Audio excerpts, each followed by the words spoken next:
വേഗം ജോലി കിട്ടുന്ന പാരാമെഡിക്കൽ കോഴ്സുകളെ കുറിച്ചാണ് ഞാൻ പറയുന്നത്.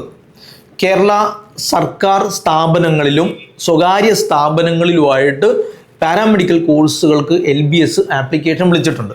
പൊതുവെ നമ്മുടെ നാട്ടിൽ +2 കഴിഞ്ഞ വിദ്യാർത്ഥികൾ ഏറ്റവും പെട്ടെന്ന് ഒരു ജോലി കിട്ടുക, പ്രത്യേകിച്ച് ബയോളജി കണക്റ്റഡ് ആയിട്ട് കുറഞ്ഞ നാൾ പഠിച്ച് വേഗം ജോലി കിട്ടുക എന്ന ആവേശത്തിൽ അന്വേഷണത്തിൽ എത്തിപ്പെടുന്നത് പലപ്പോഴും പാരാമെഡിക്കൽ കോഴ്സുകളിലാണ്. ഈ പാരാമെഡിക്കൽ കോഴ്സുകളുടെ ഒരു പ്രശ്നം എന്ന് വെച്ചാൽ കേരളത്തിൽ അത് മെറിറ്റ് അടിസ്ഥാനത്തിലാണ്, മാർക്കിൻ്റെ അടിസ്ഥാനത്തിലാണ് അതിൻ്റെ സെലക്ഷൻ നടക്കുന്നത്. അത് നേതൃത്വം കൊടുക്കുന്ന LBS ആണ്. ആ കോഴ്സുകൾക്കാണ് ഇപ്പോൾ ആപ്ലിക്കേഷൻ വിളിച്ചിരിക്കുന്നത്. പുറത്തൊക്കെ പോയി പഠിക്കണമെങ്കിൽ ഭയങ്കര ഫീ വരുന്ന 19 കോഴ്സുകൾക്കാണ് ആപ്ലിക്കേഷൻ വിളിച്ചിരിക്കുന്നത്. പാരാമെഡിക്കൽ കോഴ്സുകൾ പൊതുവേ പറയുമ്പോൾ അതിൽപ്പെട്ട ഒരു കോഴ്സ് B.Pharm ആണ്. ആ B.Pharm ഇതിലൂടെയല്ല, B.Pharm കീം എൻട്രൻസ് എക്സാമിനേഷനിലൂടെ വേറെ തന്നെ പ്രോസസ്സിലൂടെയാണ് അപേക്ഷ വിളിക്കുന്നതും ദെൻ സെലക്ഷൻ നടത്തുന്നതും എല്ലാം. ഞാൻ ഈ പറയുന്ന B.Pharm ഒഴിച്ചുള്ള നഴ്സിംഗ് അടക്കമുള്ള മറ്റ് പാരാമെഡിക്കൽ കോഴ്സുകളെ കുറിച്ചാണ്. ഒന്നാമത്തെ കോഴ്സ് BSc നഴ്സിംഗ് തന്നെയാണ്. ഏതാണ്ട് 140-ലടുത്ത് ഇൻസ്റ്റിറ്റ്യൂട്ടുകൾ നഴ്സിംഗിൽ മാത്രം കേരളത്തിലുണ്ട് എന്നുള്ളത് പ്രത്യേകം നമ്മൾ എന്ത് ചെയ്യണം, ശ്രദ്ധിക്കേണ്ടതുണ്ട്. BSc നഴ്സിംഗ് കോഴ്സ് പഠിക്കുന്നു, ദെൻ അത് പഠിച്ചു കഴിഞ്ഞാൽ ജോലി കയറാൻ പറ്റുന്ന രീതിയിലുള്ള ട്രെയിനിങ്ങുകളും ഇൻറ്റേൺഷിപ്പും കിട്ടും. ദെൻ നിങ്ങൾ ശ്രദ്ധിക്കേണ്ടത് നഴ്സിംഗ് മാത്രമല്ല, ദെൻ MLT വരുന്നുണ്ട്, മെഡിക്കൽ ലാബ് ടെക്നോളജി കോഴ്സ് വരുന്നുണ്ട്, ദെൻ മെഡിക്കൽ ബയോകെമിസ്ട്രിയും മെഡിക്കൽ മൈക്രോബയോളജിയും. ഈ 4 കോഴ്സുകളും ഞാൻ ഇങ്ങനെ തന്നെ പറയാൻ കാരണം ഈ 4 കോഴ്സിന് നമുക്ക് ഡെവലപ്പിംഗ് കരിയർ എന്ന് പറയാം. ഡെവലപ്പിംഗ് കരിയർ എന്ന് പറഞ്ഞാൽ എന്താ, നമ്മളൊരു കരിയർ എന്ന നിലക്ക് പെട്ടെന്ന് ജോലി കിട്ടുകയും ചെയ്യും. അതോടൊപ്പം ഹയർ സ്റ്റഡീസ് ഓപ്ഷൻസ്, വ്യത്യസ്തമായ ഒരുപാട് ഹയർ സ്റ്റഡീസ് ഓപ്ഷൻസിലേക്ക് മാറാനുള്ള സൗകര്യം ഈ 4 കോഴ്സുകളിൽ നിന്ന്. നഴ്സിംഗ് കഴിഞ്ഞാൽ ജനറ്റിക്സിലേക്കും റിസർച്ചിലേക്കൊക്കെ വരാം, ജെറൻറ്റോളജിയിലേക്ക് വരാം. ദെൻ അതുപോലെ MLT കഴിഞ്ഞാൽ ഇമ്മ്യൂണോളജി, വൈറോളജി, പാരസൈറ്റോളജി, ഹെമറ്റോളജി പോലുള്ള, അത് മെഡിക്കൽ ബയോകെമിസ്ട്രി കഴിഞ്ഞാലും മെഡിക്കൽ മൈക്രോബയോളജി കഴിഞ്ഞാലും ഇത്തരം മേഖലകളിലേക്ക്, വൈവിധ്യങ്ങളിലേക്ക് പോകാം ജോലിക്കൊപ്പം തന്നെ. ആ ജോലി കിട്ടുകയും ചെയ്യും, എന്ന ഹയർ സ്റ്റഡീസും ഉണ്ട്. ഇനി വേറൊരു ഗ്രൂപ്പ് കോഴ്സുകൾ ഒരു 4 ഉണ്ട്. ഏതൊക്കെയാണ്? Physiotherapy, speech language pathology, occupational therapy, then bachelor of prosthetics and orthotics. ഈ പ്രോസ്തെറ്റിക്സ് ആൻഡ് ഓർത്തോട്ടിക്സ് എന്ന് പറഞ്ഞാൽ എക്സ്റ്റേണൽ ആർട്ടിഫിഷ്യൽ ലിംസ് ഒക്കെ, അവയവങ്ങൾ ഉണ്ടാക്കിയെടുക്കുക എന്നുള്ളതാണ് അതിൻ്റെ ഒരു ജോബ്. അതാണ് നമുക്ക് അത് അന്യമായ, നമുക്ക് വലിയ പരിചയമില്ലാത്തൊരു കോഴ്സാണ്. ഈ 4 കോഴ്സുകളുടെ പ്രത്യേകത ഞാൻ പറയാം, അതൊരു പ്രാക്ടീസ് കോഴ്സ് പോലെയാണ്.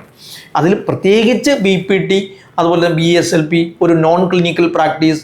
BPTക്കൊക്കെ മുമ്പിൽ ഇനി ഡോക്ടർ വെക്കാമെന്ന് പറഞ്ഞതുകൊണ്ട് ഡോക്ടറിൻ്റെ ഒരു രീതി, ഹാവഭാവാദികളും വെച്ച് പുലർത്താൻ പറ്റും എന്ന നിലക്ക് MBBS കിട്ടാത്ത ആളുകൾക്ക് ഉപയോഗിക്കാൻ പറ്റുന്നൊരു കോഴ്സാണ് ഫിസിയോതെറാപ്പിയും.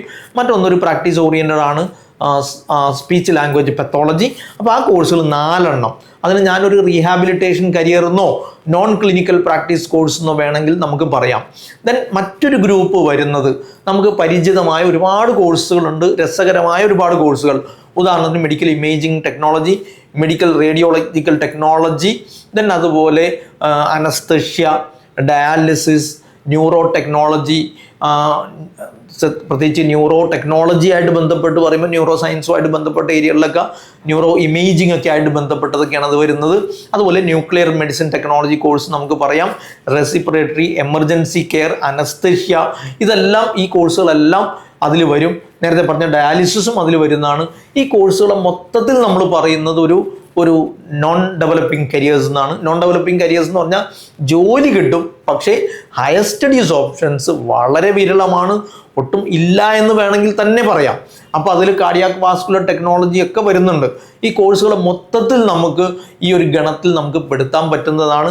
ഏകദേശം ഒരു 7-8 കോഴ്സുകൾ നമുക്ക് ഈ ഗണത്തിൽ വരുന്നുണ്ട്.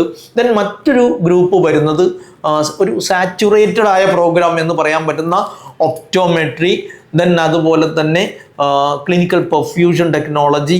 ഈ കോഴ്സുകളൊക്കെ ശ്രദ്ധിച്ച് ചെയ്യണം. കാരണം എന്താണെന്നറിയോ, നമുക്കൊരു വളരെ സ്പെസിഫിക് ആയിട്ട് കൃത്യമായിട്ട് ജോലി കിട്ടും എന്ന് ഉറപ്പുണ്ടെങ്കിൽ മാത്രം പോകാൻ പറ്റുന്ന ഒരു കരിയർ. കൃത്യമായ പ്ലാൻ ഇല്ലെങ്കിൽ അത് അബദ്ധത്തിൽ പോയി ചാടാൻ സാധ്യതയുള്ള കോഴ്സുകൾ എന്ന നിലക്ക് പരിഗണിക്കേണ്ടതാണ് നമ്മൾ ഈ സാച്ചുറേറ്റഡ് പ്രോഗ്രാമുകൾ എന്നറിയപ്പെടുന്ന പെർഫ്യൂഷനും ഒപ്റ്റോമെട്രിയൊക്കെ പോലുള്ള കോഴ്സ്. അപ്പോൾ ഈ കോഴ്സുകളെല്ലാം എടുക്കുമ്പോൾ കൃത്യമായ ഒരു ധാരണയോടെ ഈ 4 ഗ്രൂപ്പും കൃത്യമായിട്ട് മനസ്സിലാക്കുക.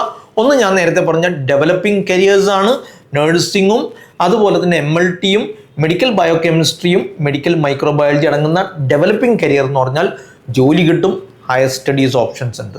രണ്ടാമത്തത് 4 കോഴ്സുകൾ, അത് ഏതൊക്കെയാണ്? Physiotherapy, speech language pathology, occupation therapy, prosthetics and orthotics, BPO എന്ന് പറഞ്ഞ കോഴ്സ്. ഈ കോഴ്സുകളാണ് നോൺ ക്ലിനിക്കൽ റീഹാബിലിറ്റേഷൻ കരിയേഴ്സ് എന്നൊക്കെ പറയാൻ പറ്റുന്ന പ്രാക്ടീസിങ് കരിയേഴ്സ് ആണ്. ദെൻ ഒരുപാട് ഹയർ സ്റ്റഡീസ് ഓപ്ഷൻസ് ഒന്നുമില്ല, പക്ഷേ ആ മേഖലയിൽ നമുക്കൊരു പ്രാക്ടീസ് ആയിട്ട് കൊണ്ടുപോകാം. മറ്റൊന്ന് നോൺ ഡെവലപ്പിംഗ് കരിയേഴ്സ്, ജോലിയൊക്കെ കിട്ടും പക്ഷേ ഹയർ സ്റ്റഡീസ് ഓപ്ഷൻസ് നില്ലാണ്, വളരെ വിരളമാണ്, വളരെ കുറഞ്ഞ ഓപ്ഷൻസ് മാത്രമേ ഉണ്ടാവുള്ളൂ എന്ന് മനസ്സിലാക്കിയിട്ട് ചെയ്യാൻ പറ്റുന്ന കാർഡിയാക് വാസ്കുലർ ടെക്നോളജി, ദെൻ അതുപോലെ തന്നെ dialysis technology, then neuro technology, nuclear medicine technology, emergency care, respiratory, then anaesthesia operation theatre technology, medical radiological technology പോലുള്ള 9ഓളം കോഴ്സുകൾ. പിന്നെ വരുന്നത് ഏതാ? നമ്മൾ non saturated programme, non developing 9 കോഴ്സുകൾക്ക് പുറമെ സാച്ചുറേറ്റഡ് പ്രോഗ്രാം എന്ന് പറഞ്ഞാൽ ഏകദേശം അതിൻ്റെ ഒരു പ്രസക്തിയൊക്കെ ഇങ്ങനെ കുറഞ്ഞു വന്ന് ജോലിയുടെ കാര്യത്തിൽ കൃത്യമായ ധാരണയോ ബന്ധങ്ങളോ നമുക്ക് ജോലി കിട്ടുമെന്ന ഉറപ്പുള്ള സ്ഥാപനങ്ങളൊക്കെ നമ്മുടെ പരിഗണനയിലും കയ്യിലൊക്കെ ഉണ്ടെങ്കിൽ കിട്ടുന്ന കോഴ്സുകൾ എന്നൊക്കെ ഒപ്റ്റോമെട്രിയും അതുപോലെ തന്നെ പെർഫ്യൂഷൻ ടെക്നോളജിയും. അപ്പോൾ ഇത്തരം കോഴ്സുകളുടെ ഓരോന്നിൻ്റെയും ഘടന മനസ്സിലാക്കി അതിൻ്റെ ഒരു ഭാവി മനസ്സിലാക്കിയിട്ട് വേണം നമ്മൾ അതിലേക്ക് പോകാൻ. എന്തായാലും ആപ്ലിക്കേഷൻ സബ്മിറ്റ് ചെയ്യേണ്ടത് lbscenter.kerala.gov.in എന്ന വെബ്സൈറ്റ് വഴിയാണ്. 30-ാം തീയതി വരെ നമുക്ക് അപേക്ഷിക്കാം. 2-ാം തീയതി വരെ നമുക്ക് ഫീസ് അടക്കാവുന്നതാണ്, ജൂലൈ 2-ാം തീയതി വരെ. അപ്പോൾ ജൂൺ 30 വരെ നമുക്ക് അപേക്ഷിക്കാം.